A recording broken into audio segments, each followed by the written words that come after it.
are the things you should use, and then I sourced them for less, and I just paid them for like kind of design engineering stuff. We paid a kind of a designer to sit there and say, well, this is what we think would create this environment that you're trying to create. One of the ideas just came from, my house personally is my kids and my wife gave me for Father's Day a few years ago an outdoor movie screen. And, and so we're dropping that in entertainment and kind of pre-wired stuff that you wouldn't get in certain price points that you might get in, like, let's say Newport or something like that. But you wouldn't have like an outdoor theater that's kind of geared towards, let's just call it family time or, personal relationship time. Because one of the things I see, and I'm a huge, like, I guess, not believer, but I'm at fault for doing this as well, is that I'm on my phone all the time. And, your personal relationships and interactions suffer because of that. So what I thought I would do is let's make a house that's kind of a smart house and, has some attributes so that you can track, energy usage, you can track, let's make it more efficient. Let's, save some money. So all the lighting we're changing from, but by the way, I love incandescent lighting. I hate the LED light. Most people don't know how to light a house with LED lighting. They get, they're bright white and it looks worse than like a Walmart. And I'm really big on lighting. So we hired a lighting guy to sit there and tell us, this is the kind of lighting you need. You can still do it with LEDs. So now the homes that we're doing, the electricity bill will be less and they can have all the lights on all the time if they want, because they're only, 3 to 6 watt or 7 watt bulbs instead of the 60 to 75 watts that you used to have to create the same thing. And there's, different temperatures in the LED lighting. It's a whole, once those rules changed, I'll say that most investors haven't learned that aspect of it. What they've done is they just know that they've got to meet compliance with the new rules, and they go and they buy the cheapest ones. And sometimes the cheapest ones do not give you the effect.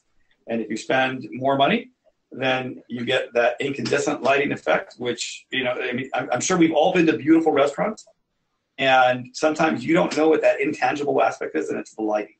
And other times it's, you'll go into a restaurant, it's like, wow, it's really pretty, but like it just washes over because, they kind of save money at that aspect of it, from that point of it.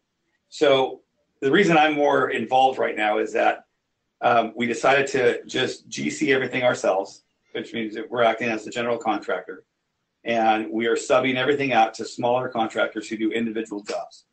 And it's kind of doing two things. It's speeding up the process a little bit, but also it brought our costs down enough so that I can go through now and remodel the house and give it everything that we want to give it to.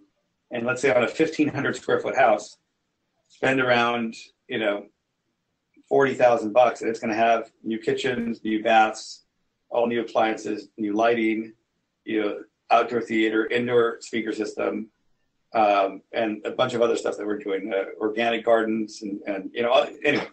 So things along those lines that before would cost me $65,000. And so it now opens up the door to do tighter deals that, we would not have normally done. And a lot of it was work product and, establishing new vendor relationships and saying, hey, and in some cases it's committing to, here's the volume of stuff I'm going to give you. And I commit to doing X amount per month for the next year. And so if I'm slow, I buy an extra kitchen, and I know that it'll catch up. And, but now I can get kitchen cabinets for, as little as like $2,000. I think we just put in a whole house. So it's and at some point, if I really ratchet up, then we'll, either start to manufacture or import. But I do think that from an aspect of seeing where the niches are, that you have to, and this is kind of what led us to this point, is that we saw kind of a shift in both the users and I mean like homeowners that are buying. We saw a shift in what people were delivering in product wise, and so we wanted to kind of stand out a little bit. And part of that is that it helps us with referrals, because as agents that are out there, you know, we'll partner or we'll buy the houses. They can relist, they can do all that stuff. We just want to be a part of more transactions. I mean, that's what really, I want to kind of do more transactions. And I approach it from a standpoint of how can I help them instead of how can I get something out of them. And I do obviously want to get something out of it. That's why we're doing the work product. But, you know, I'm kind of a firm believer that you get paid for working and not just say, give me money. You know, so so we're trying products in an environment where there's just not a lot of better products. We're doing stuff in really very low inventory areas. You know, I'm not a fan of areas that have a ton of stuff that's sitting because it was a hot area, you know, 6 months ago and everybody jumped in, but the buyer pool doesn't support it. That's not what I'm doing. So I study, you know, we look at demographics, we look at the area, we look at the turn, we look, and by the demographics, I'm not talking about just the age of the buyers, who it is that our buyer pool is and what they're seeking. So in areas like, let's say, Lakewood or La Habra, that do younger fleets, it's one type of product. If you're in Tustin, that traditionally has an older client base that's moving, that, you know, there's a lot of downsizing going on. You know, that's a different house that you do. I mean, you do different product. You know, you don't do the same thing in every single area. And I think the biggest judge for me is when we get the house stage, is if people are hanging out at our house and they don't want to leave, I know that we hit it. We got it right. And I also know that we're going to end up with multiple offers. So that's kind of the goal for me. I'm not even sure if I answered your question. I just started getting off on my, you know. No, it's a good question, and it leads into the next part. So let's say that I'm a 1, 2, 3 transaction person per month. And for those of you out of state, you should obviously find and create an investor pool around you. Or if not, I'll give out Robert's information, and he will help find somebody in your market to be those deals. What am I do? Like, if I get a listing at all, why would I immediately turn it over for you to review, or at least try to put an investor on the deal? What's the value to me? And what should I be looking for that's more desirable? I know that actually, you've wanted to ride on all of our deals, so that doesn't really count. But I'm sure that we will probably encounter something that you wouldn't be interested in. But yeah, here's really what happens, right? Is again, it goes back to the win-win. You know, just because you get a listing doesn't mean that there's certain homes that are geared towards, that are going to go to an investor because they need a lot of work. There's deferred maintenance, or there's a scenario where they need to get out quickly, or they don't want to have, you know, put the house on the market because of, you know, reasons and what have you, which is becoming more and more common as the baby boomers get older.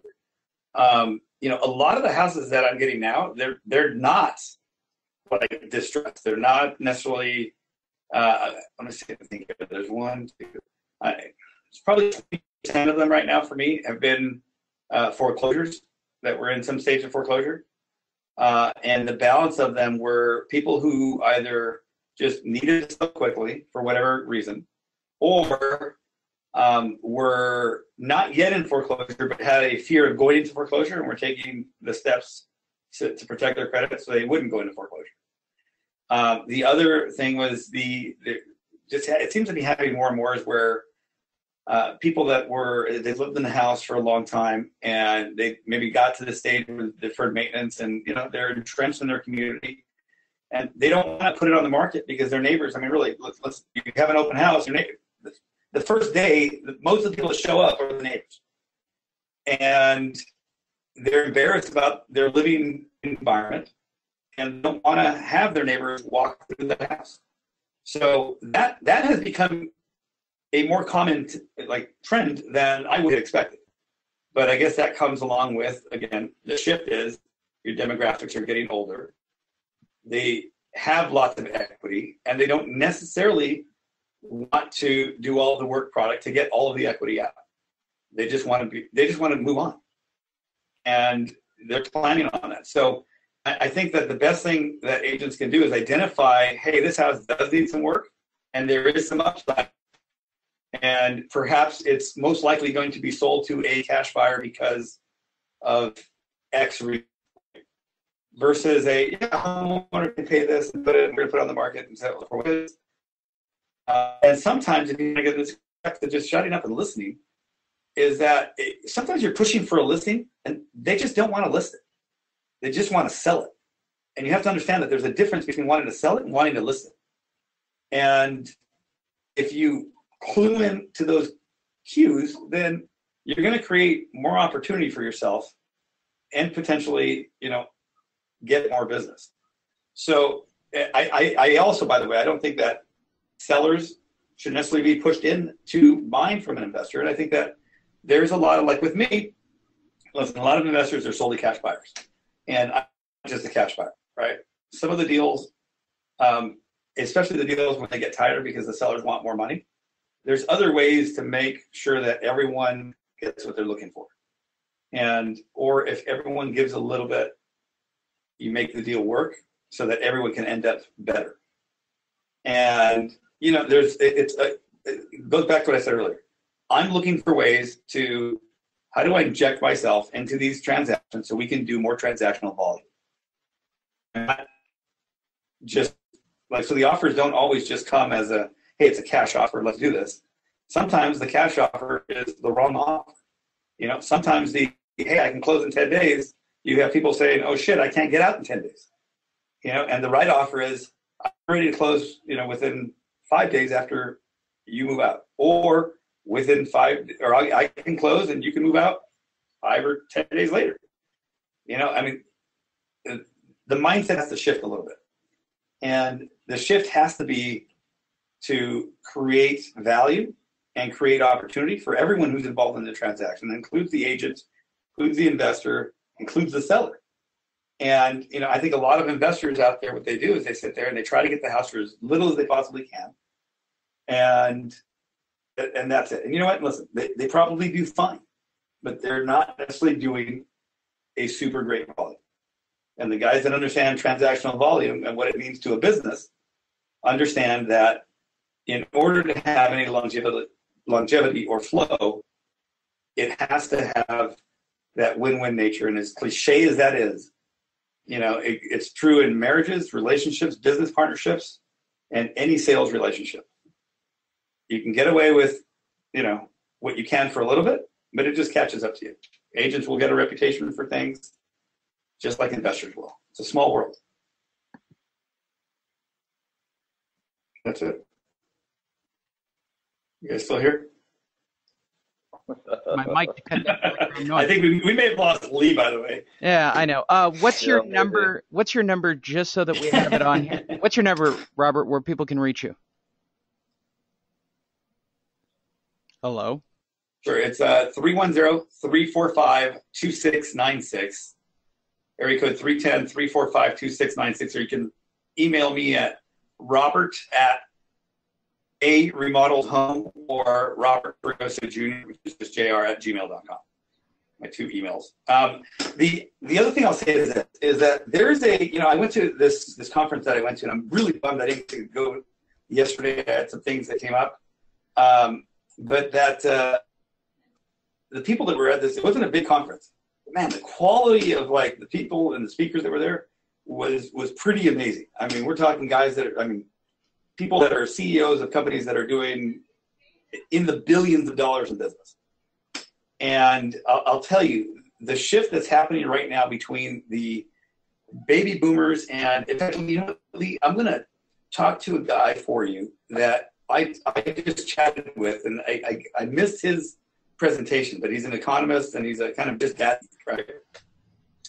And really sharp guy. I mean, very, very sharp. And he and I kind of got along because I agree with him in a lot of his positions as to where the market's going. But I'll get that in a second. And I don't know how much time you have and how much time I have, but the shift that's happening right now is